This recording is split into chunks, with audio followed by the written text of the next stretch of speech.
Did you know that over 85% of all professional artists that make a living from their art alone do not have a formal art education? What? When I was much younger, I thought it was just common sense to go to art school and then hopefully turn pro, but I never got a chance to actually do that. You see, I started to work professionally coloring comic books at 17 years old, and things just escalated from there until I landed a job as a game developer at 19. In this week's YouTube art school class, I want to share with you all the things that I did, good and bad, that allowed me to bypass the education system entirely, save a lot of money in the process, and land my dream job. Quickly, class is starting.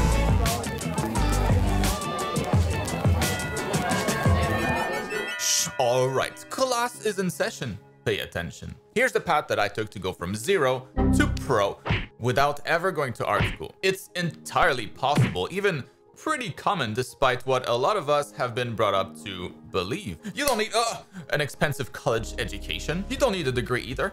None of that. Now, every artist's path is going to be different, obviously, but hopefully you'll be able to take some tips out of this to help reach your art goals faster, potentially turning pro if that's been the goal. Or it might just be reassuring to know that you're actually on the right path if you're doing a lot of what I did. Anyways, story time. When I was younger, I was actually going to be a computer engineer. That's what I studied for. I loved art, of course. I've always been doing art, but it was more as a, as a hobby. I never really had professional aspiration, but unknowingly, I was doing a bunch of things that would eventually lead me to become a professional artist later in life. Here's how it happened. The first thing I recognize as being fundamental to my success is undoubtedly feeding my early passion for art. Back then, from about 5 to 15 years old, I wasn't doing art with an ulterior motive. I was just doing it because I was having fun. Completing a drawing felt good, but so did the struggle of getting there and the incremental growth I saw in my skills. I learned early to enjoy the process without time constraints, without judgment. I think for long-term success, you have to go through this too.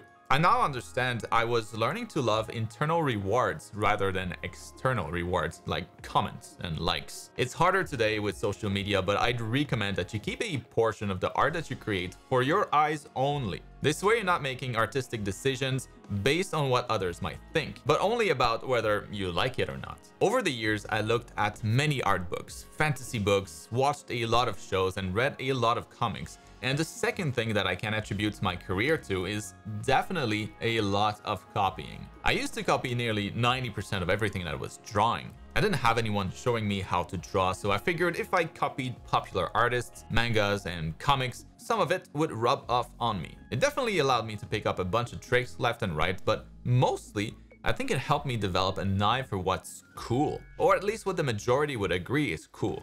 This is such an understated point in art, and often the reason why your art might not be getting a lot of attention despite maybe being technically good. Obviously, that's irrelevant if you only want to ever draw for yourself, but if the goal is to be a professional artist or just a popular hobbyist, realizing what the majority finds cool or aesthetic is key. Don't just focus on that, of course, but find common ground between what you enjoy and what's generally popular and copy a lot of it. Not to brag, not to take credit for, but to increase your skills. Initially, what you find cool might not be what most find cool, and it's important to make adjustments where needed. Unless, like I said, you don't care about getting any visibility. The third thing that I want to mention is somewhat related to that, but it's to get used to getting feedback early. Most of the feedback that I got was on DeviantArt in its early days and on a bunch of different forums too. The place might have changed since, but seeking feedback and getting used to negative, constructive critique is so important. It's also just as important to get good at making the distinction between valuable feedback and throwaway feedback. Rude comments are rarely valuable feedback, and it's helpful to get good at ignoring those early on.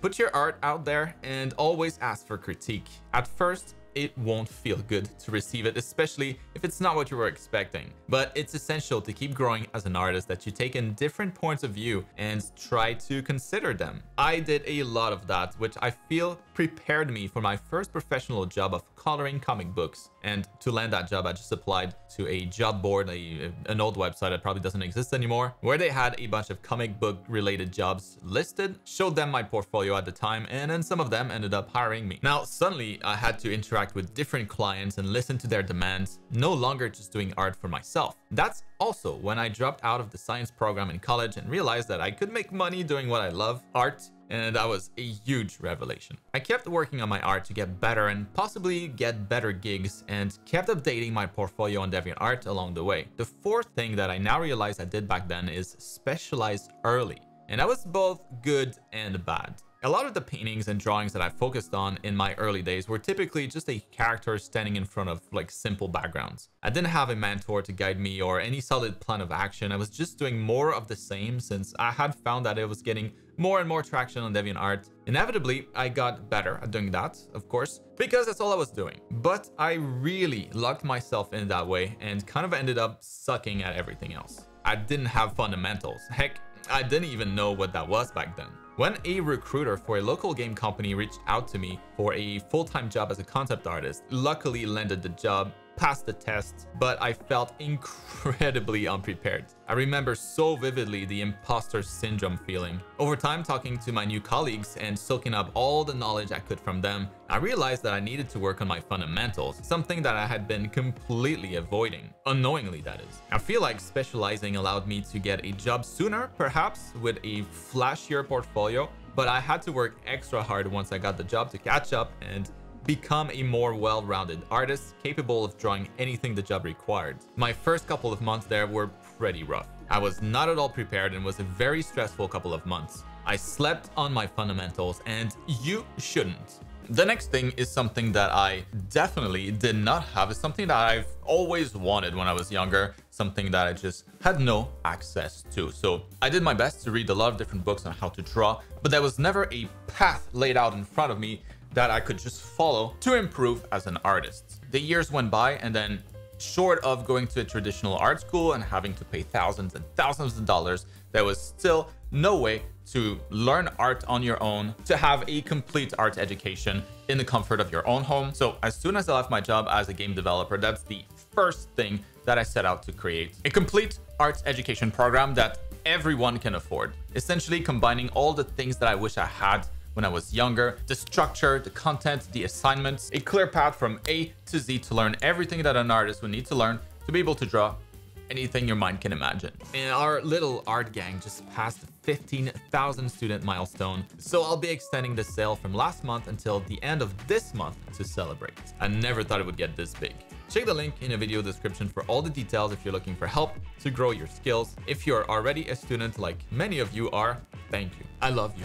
Now, there are two more things that I did along the way that allowed me to bypass art school and turn pro. One was focusing on my portfolio. Nowadays, it would be Instagram or Twitter, but back then, all the cool kids were on DeviantArt. By uploading a range of different artworks and seeing the results, reading the comments and seeing what people enjoyed and what they didn't, I was unknowingly running A/B testing on my art, keeping what works and discarding what doesn't. Over time, I would see the audience react positively to certain pieces, so I'd make sure to include some of the same ingredients moving forward, or less of when it got a negative reaction. It's not about doing what people want, it's about finding common ground between what I enjoy drawing and what others enjoy watching. And the sooner you have an online portfolio, the sooner you can start running these quote-unquote tests. And that focus on my portfolio paid off. Thanks to my gallery on DeviantArt, I was discovered by the Overwatch team when they were just starting on the project, and that's how I landed at Blizzard. That would have never happened without a portfolio curated in a way by the DeviantArt community over many years. Now, finally, the last thing that I recognized was a good decision was to get involved in a lot of different art communities on forums and websites. Nowadays, the equivalent would probably be something like a Discord server for art. Of course, practicing art is always going to be a solo endeavor, but sharing the journey with others has huge advantages. It's just like going to the gym with a friend versus going solo. You can get quick help if needed, you have more accountability when you're not alone, and the group effect also provides extra motivation, maybe a competitive environment when you might not feel super motivated just on your own. It's a little extra kick in the butt. A nice bonus might also be to participate in competitions hosted by these different communities. We grow so much as artists when we compete that way. Seeing everybody else work towards the same goal, I was always entering competitions whenever I could, even after turning pro. So from the time that I got serious with my art at around 15 years old to turning comic book colorist at 17 and then game dev at 19, I can't see how any of this would have been possible had it not been for every single specific thing that I mentioned. It's certainly not just about practicing more. And that's gonna be it for this week's class. I hope it helps seeing the path of someone else. I had no idea how one becomes an artist when I was younger, and I would have loved this class, so I hope you do too. And also, I used a custom brush that I created for the drawing I did in the background here, and since you've been a good student, I'm giving it away for free. The link is in the video description. It's very powerful. I'm warning you, your line drawings might get a lot more attention if you use it. Careful there. And that's all. Come back next week for a fresh new YouTube art school class.